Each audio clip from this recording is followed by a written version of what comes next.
mon Seigneur et mon Maître, sans jamais m'éloigner de ses pas, sans que rien ici-bas ne m'arrête, et sans rien que le chant de sa voix.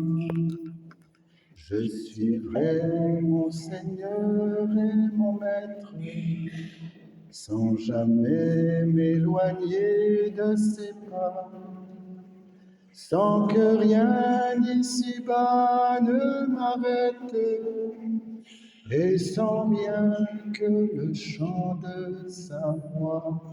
Amour. Je suivrai mon Seigneur et mon Maître, sans jamais m'éloigner de ses pas, sans que rien ici-bas ne m'arrête, et sans rien que le chant de sa voix. Encore une fois, je suivrai mon Seigneur et mon Maître, sans jamais m'éloigner de ses pas, sans que rien ici-bas ne m'arrête, et sans rien que le chant de sa voix. Un seul instant auprès de toi vaut bien les heures et la route, tout pour autant que ce soit toi qui m'accompagne au chemin de ta joie. Je suivrai mon Seigneur et mon Maître, sans jamais m'éloigner de ses pas, sans que rien ici-bas ne m'arrête, et sans rien que le chant de sa voix. Je vivrai de bonheur et de grâce, de l'amour que son cœur m'a donné, et que rien d'ici-bas ne l'efface. C'est le vœu de mon âme assoiffée. Je suivrai mon Seigneur et mon Maître, sans jamais m'éloigner de ses pas, sans que rien ici-bas ne m'arrête, et sans rien que le chant de sa voix. Un seul instant auprès de toi vaut bien les heures et la route, tout pour autant que ce soit toi qui m'accompagne au parvis de ta joie. Je suivrai mon Seigneur et mon Maître, sans jamais m'éloigner de ses pas, sans que rien ici-bas ne m'arrête, et sans rien que le chant de sa voix, et sans rien que le chant de sa voix.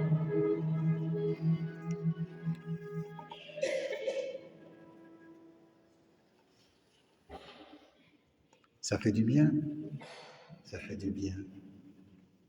Qui a senti ce petit courant d'air passer dans sa tête?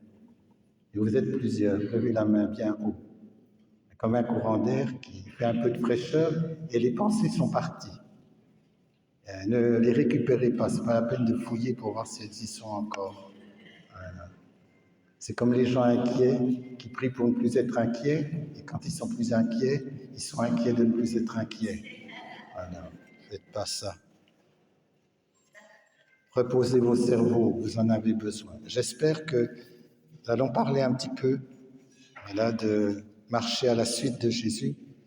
J'espère que ça ne va pas vous prendre la tête. Si ça vous prend la tête, reposez là, ne m'écoutez pas. Voilà. Marcher à la suite de Jésus, ou marcher, je dirais plutôt avec lui. Moi, je préfère. Je préfère marcher avec Jésus qu'à sa suite. Parce que quand on marche à la suite de quelqu'un, on ne sait pas comment il est devant.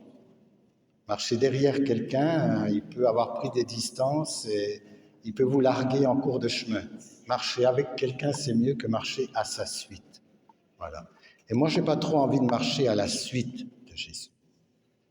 J'ai envie de marcher avec Jésus, au jour le jour.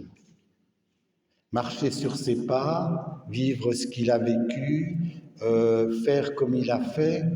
Premièrement, je ne suis pas sûr que j'y arriverai. Deuxièmement, on risque d'avoir tout faux, parce qu'on n'est pas Jésus.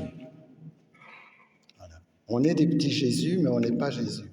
On est ses frères et sœurs, mais on n'est pas Jésus. Alors il vaut mieux marcher à ses côtés, marcher en sa compagnie, marcher avec lui, que marcher derrière lui. Pour moi, je préfère comme ça. Alors, pourquoi certains n'arrivent pas à marcher à la suite de Jésus ou marcher avec Jésus? J'ai vu 5 raisons, mais peut-être qu'il y en a 6. Vous savez, dans la Bible, on dit « une chose que Dieu a dite, 2 que j'ai entendues ». Voilà, donc j'ai vu 5 choses, il y en a peut-être 6. Voilà, c'est à vous de voir, et peut-être que vous savez déjà. Je me dirais plutôt que de dire pourquoi marcher à sa suite, je me dirais pourquoi, justement, ne pas marcher à sa suite. Qu'est-ce qui fait qu'on n'a pas envie de le suivre? Ne croyez pas que tout le monde ait envie de suivre Jésus. Si je dis à certains d'entre vous, marche à sa suite, vous allez dire quoi qu'il en coûte jusqu'à la croix. C'est l'aboutissement dans votre tête. Marcher à sa suite, c'est jusqu'à la croix. Moi, je dirais d'abord jusqu'à la résurrection et jusqu'au ciel, c'est déjà mieux. Voilà. Mais souvent, on dit, si on le suit, on va au casse-pipe. Ben, moi, j'ai pas envie de suivre quelqu'un qui me mène au casse-pipe. Voilà, on ne suit pas quelqu'un qui vous fout dans le fossé. Moi, j'ai pas envie de suivre quelqu'un qui me mène au casse-pipe. Voilà. Je veux quelqu'un qui me mène à la vie.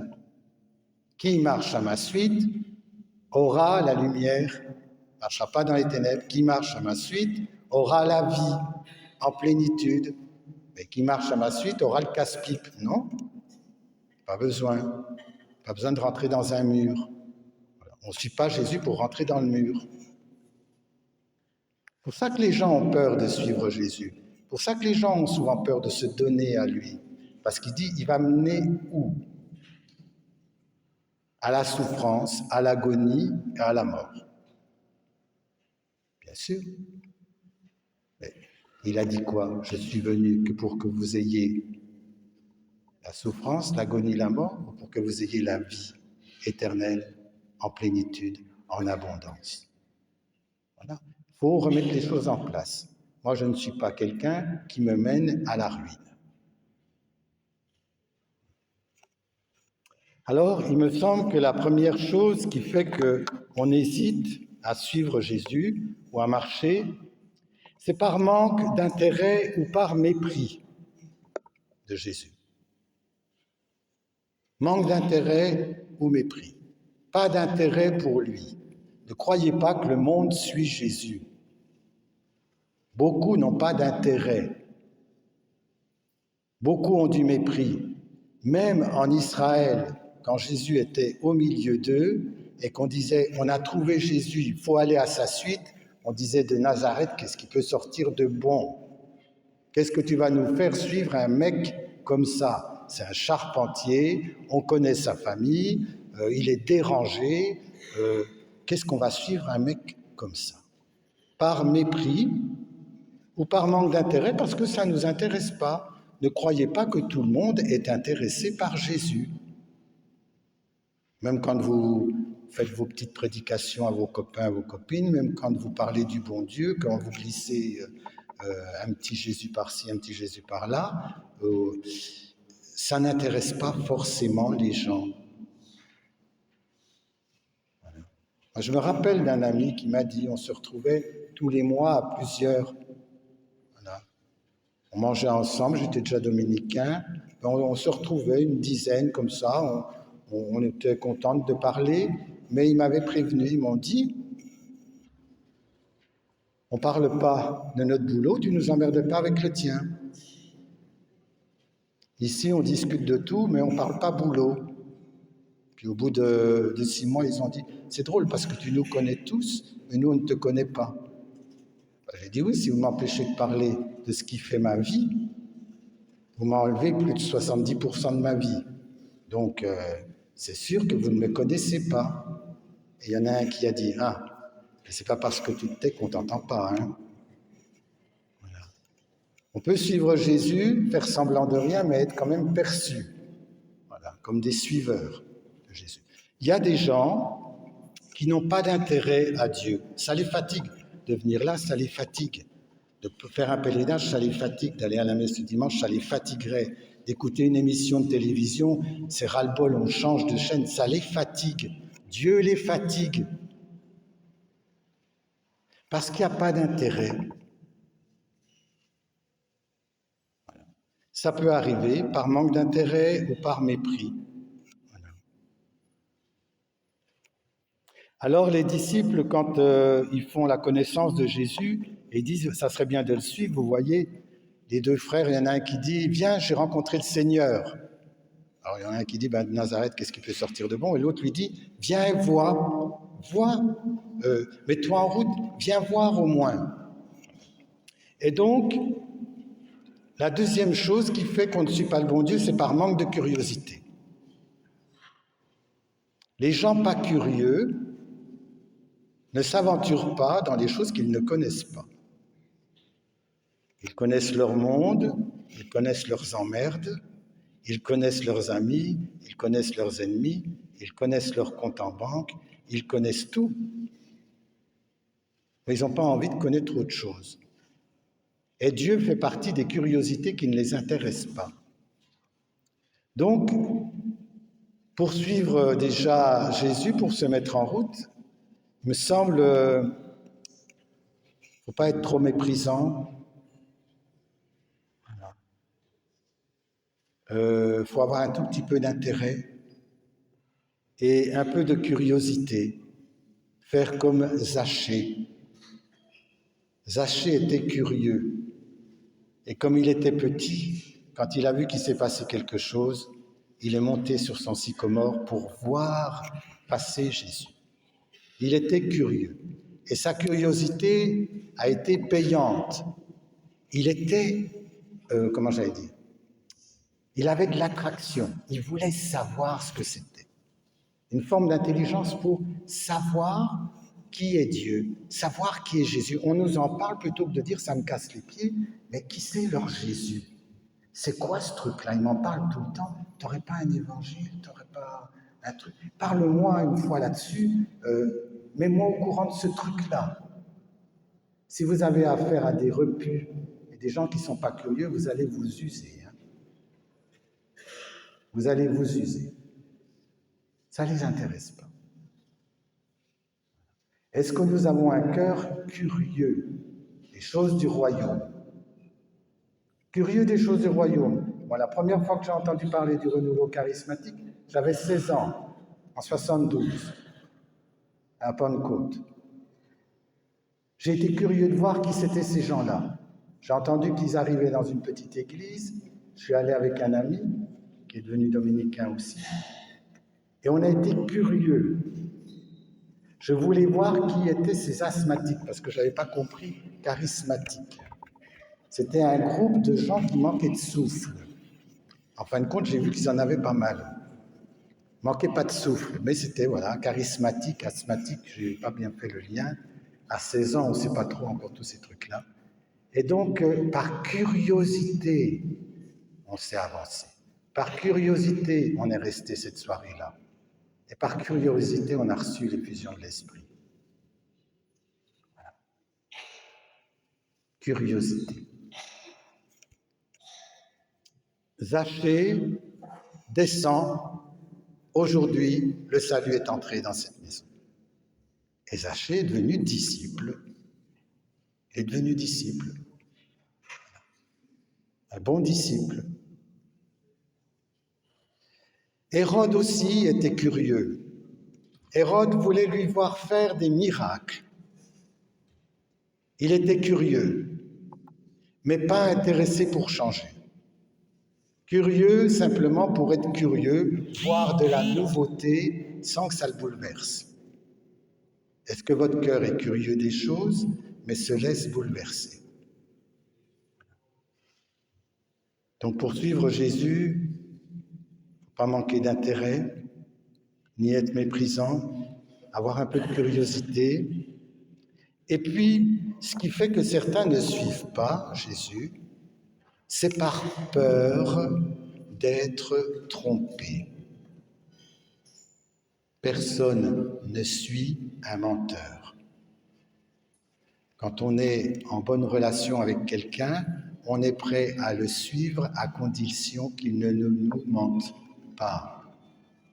On est capable de mener une vie avec quelqu'un à condition que cette personne ne nous trahisse pas et ne nous mente pas. Il y a des choses qu'on supporte. Le mensonge, c'est très difficile. Voilà. Pour suivre Jésus, il faut savoir si c'est un menteur ou non. Est-ce que Jésus vous a déjà menti? Eh bien, pas beaucoup si vous ne savez pas ce qu'il vous a dit. Comprenez? Quelqu'un qui ne nous dit rien, il ne ment pas. Je t'ai rien dit. Est-ce que vous avez pris le temps d'écouter Jésus vous parler? De mille façons, à travers les autres, à travers la messe, à travers le pèlerinage, à travers la Bible, à travers les chants, ou à travers votre prière personnelle. Est-ce que vous avez déjà pris le temps de vous asseoir pour parler avec lui, ou vous le laissez parler de lui? Pour suivre Jésus, il faut savoir à qui on a affaire. Est-ce que vous connaissez Jésus? Il y a des enfants tout petits, dès qu'on leur parle du bon Dieu, ils sont tellement touchés qu'ils veulent tout donner pour lui. Parce qu'ils ont cru en lui, ils ont cru à notre parole, et ils ont cru à sa parole, et ils sont prêts à tout donner pour Jésus. Voilà. Est-ce que vous avez déjà parlé avec Jésus, ou est-ce que vous l'avez déjà laissé Jésus vous parler de lui? Prenez la Bible, écoutez les frères, venez à la messe, écoutez. Laissez-vous imprégner et dites-vous, est-ce que Jésus est un menteur? Il faut se vous poser la question, est-ce que Jésus est un barjot?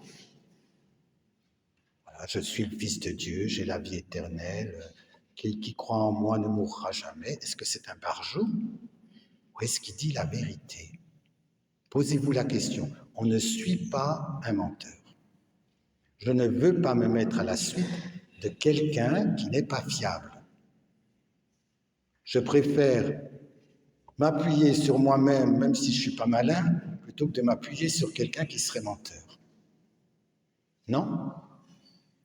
Est-ce que Jésus est un menteur? Posez-vous la question. Quand il a dit à ses disciples, « Celui qui me mangera aura la vie éternelle. Mon corps est vraie nourriture et mon sang vraie boisson. » Qu'ont dit ses disciples? Ce qu'il dit, c'est trop fort. Il est en train de déconner à fond. Qui peut donner sa chair et son sang à manger et à boire? C'est trop fort. Il a perdu la tête. Il est fou ou il est menteur? Et on nous dit, à partir de cette heure, beaucoup de disciples qui étaient venus par curiosité, qui étaient venus par intérêt, ont cessé de marcher avec lui. Ils ont cessé de le suivre. Pourquoi? Parce que ce qu'il disait pour eux était un mensonge. Il se tourne vers ses disciples et il dit, « Vous aussi, vous voulez partir, cessez de marcher avec moi, cessez de me suivre. » Et que dit Pierre? À qui on irait? Qui on suivrait d'autre? Tu as les paroles de la vie éternelle. Et nous savons que tu dis vrai. Et Jésus dira, je suis la vérité. Tant que vous ne faites pas l'expérience de vous poser un petit instant en vous disant, est-ce que Jésus me ment? Est-ce que Jésus est un menteur comme tous les autres? Il dira, tous ceux qui sont venus avant moi étaient des menteurs. Je suis la vérité.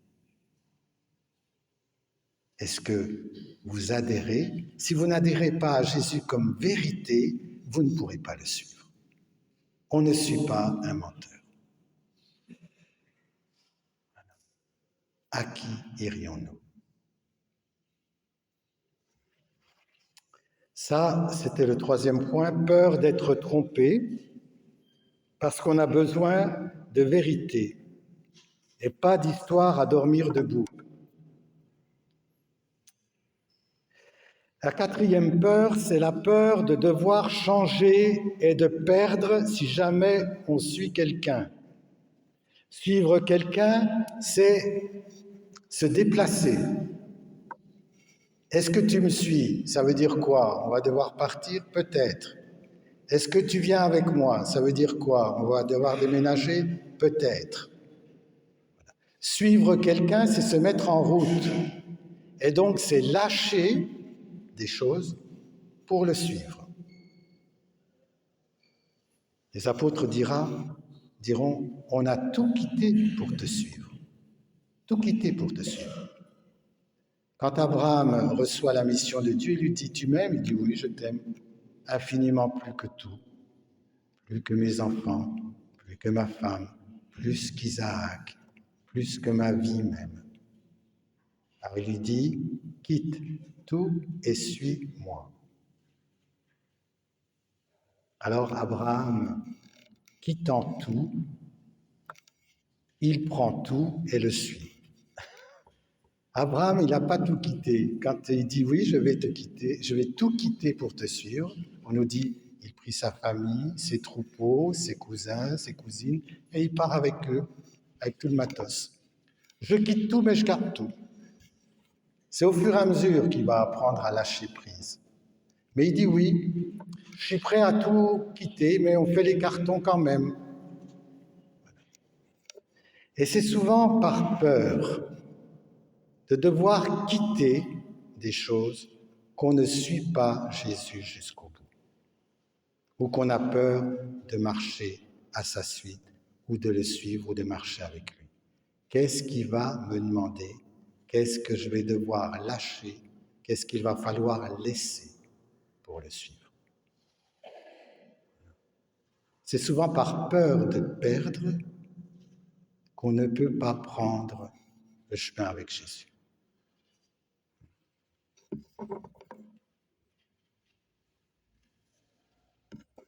Et Jésus dit, celui qui renonce pas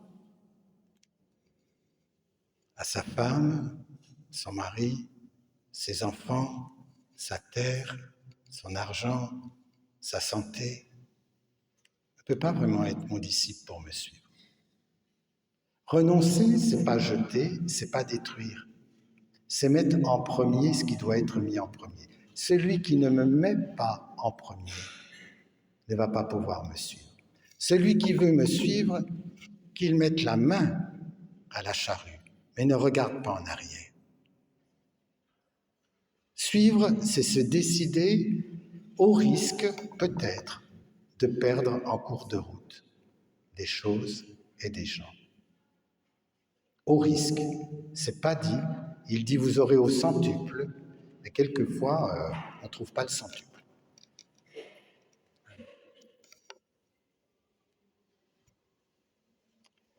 Et quand j'étais aumônier de prison, une fois je parlais de ça justement à des jeunes à la prison, je leur disais mais est-ce que vous êtes prêts à donner des choses pour Dieu, lâcher des choses pour Dieu? Ils ont dit oh oui sans doute. J'ai dit alors qui est prêt à donner par exemple sa famille? Personne ne bougeait. Qui est prêt à donner son argent à Dieu? Personne ne bougeait. Qui est prêt à donner ses copains? Personne ne bougeait. Qui est prêt à donner sa santé à Dieu? Personne ne bougeait. On vous poserait la question, peut-être qu'il n'y aurait pas grand monde qui bougerait ici non plus. Et j'ai dit, mais qu'est-ce que vous êtes prêt à donner? Alors il y en a un qui aurait dit, bon à l'époque, un smartphone. J'ai dit, pourquoi? Je m'en fous, j'en ai 2. C'est ça. Pourquoi on ne suit pas le Christ? Parce qu'il faut le préférer. Préférer, c'est choisir. Choisir, c'est d'abord choisir lui, au risque de laisser quelques cartons. Et nous, on croit que choisir, c'est détruire. Non, choisir, c'est mettre en premier. Quel est ce Dieu qui dirait, si tu m'aimes, donne-moi ta santé. Oui, il faut lui donner. Et certains se disent, oui, mais dans 15 jours, je vais avoir un cancer. Si tu m'aimes, donne-moi ta maison. Oui, ben, tu vas voir ce qui va arriver encore avec la baraque, des inondations. Si tu m'aimes, donne-moi tes enfants. Oui, ils vont mourir. Si tu m'aimes, donne-moi ton travail. Oui, je vais le perdre. Comme si quand on donne quelque chose à Dieu, il le bousille. C'est l'habitude que vous avez de prêter des choses aux gens. Ils vous les rendent cassés ou amochés. Si vous donnez à Dieu, c'est garder pour l'éternité. Si vous gardez, ça pourrira et ça disparaîtra un jour. Vous serez quand même obligé de laisser les cartons. Voilà. Suivre Jésus, c'est opter en premier pour lui et ne pas avoir peur de donner sa santé, sa famille, son argent et son avenir. Si vous avez peur de ça, c'est que vous avez peur de Dieu.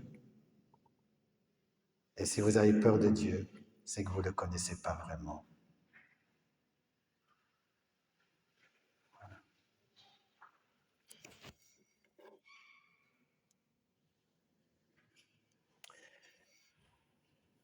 Cinquième et dernière peur que j'ai repérée, c'est la peur d'être persécuté, peur d'être moqué, d'être mis à part, peur de se laisser plumer et d'y laisser peut-être la peau. Si on choisit Jésus, si on choisit de le suivre, certains ont peur de la persécution et des souffrances et de la croix. Il n'a pas dit qui me suit, qu'il prenne ma croix. Il a dit qu'il prenne sa croix. On a tous une croix. Il ne demande pas qu'on porte la sienne, il dit portez la vôtre avec moi. Elle sera légère si vous la portez avec moi, parce que de toute façon vous la porterez, cette croix. Alors c'est avec moi ou sans moi. Mais on a peur des représailles si on suit Jésus. On va perdre des amis, on va perdre peut-être un bon mari ou une bonne femme qu'on aurait pu faire en mariant si jamais on avait une vocation religieuse. On a peur de perdre sa réputation, peut-être même d'être persécuté. On est à un temps où tout est possible maintenant, vous savez. Voilà. Suivre Jésus, ça ne doit pas nous causer la peur de perdre. c'est la joie d'avoir trouvé Jésus. Celui qui m'a trouvé. Mon Père et moi, nous l'aimerons et nous porterons le joug ensemble. Mon joug est facile à porter et mon fardeau léger. Il vaut mieux porter notre croix avec Jésus que sans Jésus, parce que vous la porterez quand même.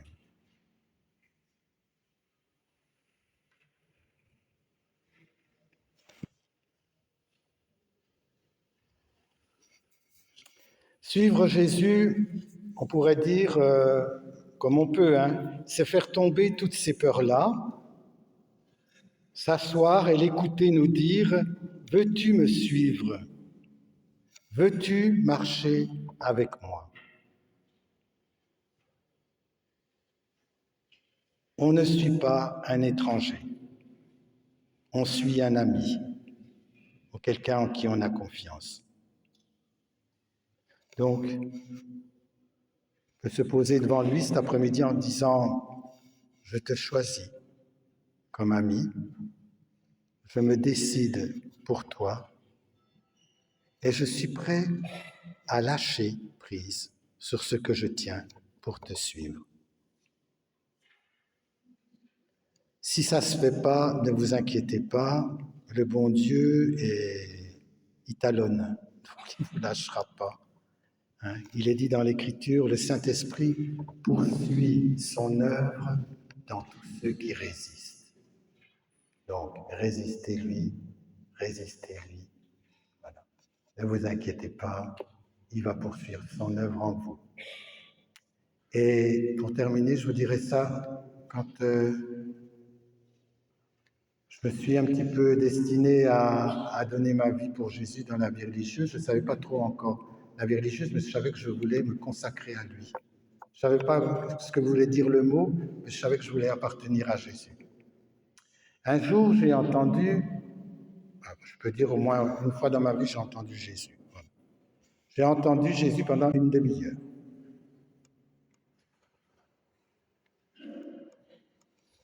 Ce n'a pas été long, c'était une phrase.